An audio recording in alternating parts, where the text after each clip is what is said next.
tarde, 7º ano. A tia resolveu hoje estar gravando esse vídeo para vocês, para facilitar mais a compreensão do nosso conteúdo de hoje, tá certo? Então, com muita atenção, vocês vão ver o vídeo, a explicação bem direitinho, que é para vocês conseguirem responder a atividade e, acima de tudo, compreender esse conteúdo aqui. Nós vamos estudar sujeito e a sua classificação, os tipos que nós temos de sujeito, tá? Primeiro, o que é que vai ser sujeito? É aquele que vai praticar alguma ação. É o que faz alguma coisa. Se eu tenho, por exemplo, a frase: a moça abriu a porta. Ó, a moça abriu a porta.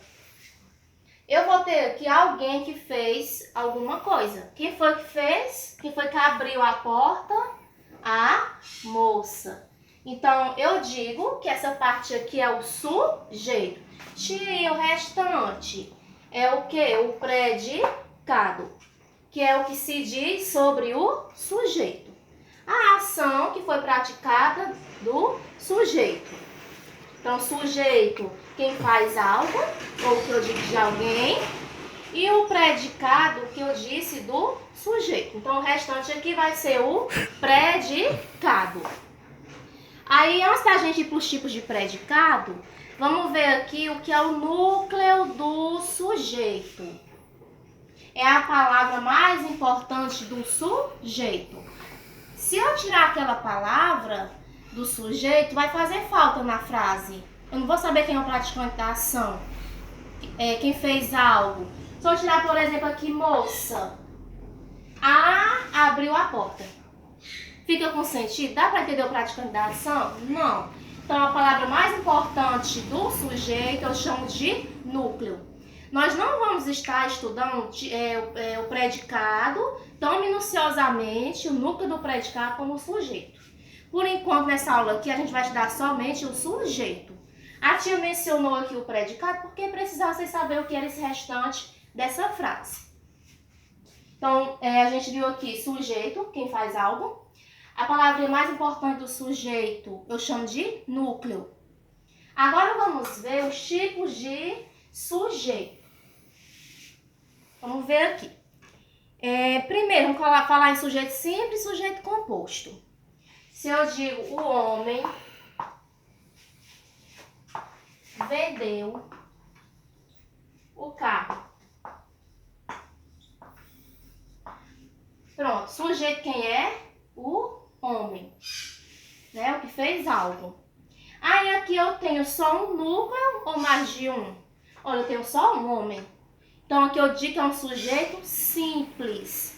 Se eu dissesse assim, ó, Renato e João brincavam. Ó, quem faz algo? Renato e João. Então, nesse caso aqui, eu tenho um sujeito composto. Outra coisa, aqui vocês vão ver, ou vocês já viram, ou alguém vai ver agora à tarde, né? Aquele material que a tia mandou na plataforma, no Google Sala de Aula, que tem a questão da ordem do sujeito. Cuidado, que nem sempre o sujeito vai vir no início. Ele pode estar lá no final. Por exemplo, se eu colocasse aqui, brincavam Renato e João. Estava no final, Renato e João. Cuidado com isso aí, tá? Isso aí é a questão do agente da passiva. Voz passiva, analítica, voz ativa. A gente vai ver mais lá na frente. Só alertando vocês essa questão do sujeito, que ele pode estar na ordem inversa. Ele pode estar no final, nem sempre ele vai estar no início. Cuidado com isso. Então, a gente viu aqui sujeito simples. É quando a gente tem só o núcleo, né? Só uma palavrinha importante no sujeito. E composto quando a gente tem duas palavrinhas, mais de uma palavrinha, no caso, no sujeito, tá? Para ser sujeito composto. Aí, vamos ver aqui os tipos de sujeito. Além desses dois, a gente viu já dois. Nós temos, quando o sujeito, ele está um sujeito oculto. tá? O que é sujeito oculto? Ou a gente chama também sujeito desinicial. É quando dá para me identificar o sujeito pela desinência verbal. Por isso que às vezes é desinicial ou não. Tanto faz, desinicial ou oculto. Se eu digo assim, vendemos a casa. Ó, vendemos. Dá para me saber quem vendeu? Eu vou saber pela desinência verbal, ó, mus.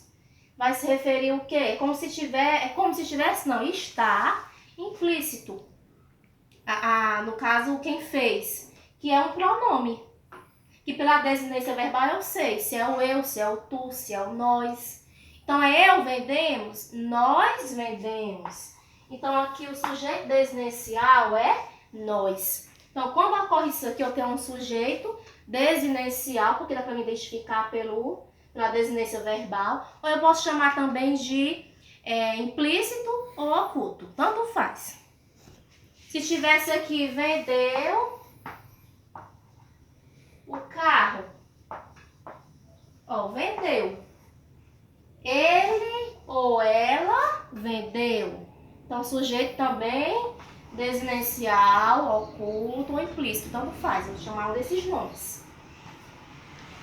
E nós temos o sujeito indeterminado. Já está dizendo, ó, indeterminado. Eu não dá para me saber quem fez algo. Se eu digo assim,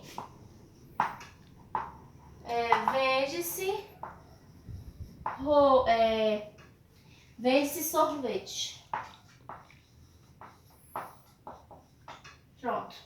Vende-se sorvete. Ó, dá para me saber quem vende? Dá para me colocar algum pronome aqui para ser sujeito desinicial? Não.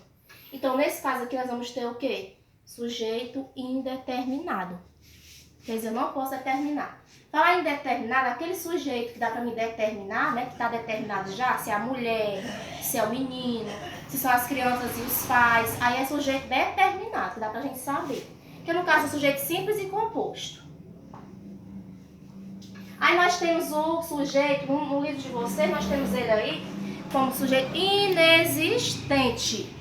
Esse sujeito inexistente, a gente vai ver muito ele com a oração sem sujeito, né? Nós vamos ver ele, por exemplo, em verbos que tem fenômeno, que indicam fenômeno da natureza. No livro de vocês até tem o exemplo dele. Deixa eu ver se eu acho bem aqui. Que era, acho que era amanheceu, que tem dizendo. Amanheceu. Se eu não achar, eu explico aqui de outra forma para vocês. Com outro exemplo, tem nada não. Então, era amanheceu, quer dizer, tem como eu saber quem fez algo? Não. Então, é uma oração sem sujeito. Assim como que é a oração sujeito inexistente, tanto faz.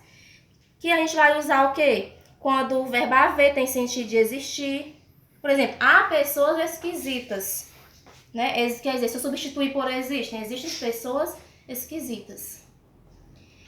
Ou então, verbos que indicam fenômeno da natureza, que indica também anos.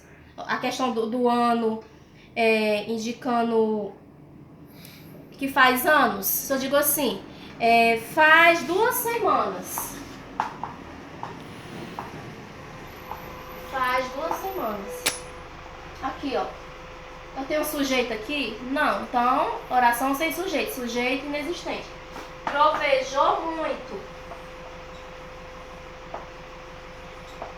Eu não tenho também aqui o sujeito. Então, esse caso aqui, que tem no livro de vocês, é quando eu tenho sujeito inexistente ou oração sem sujeito.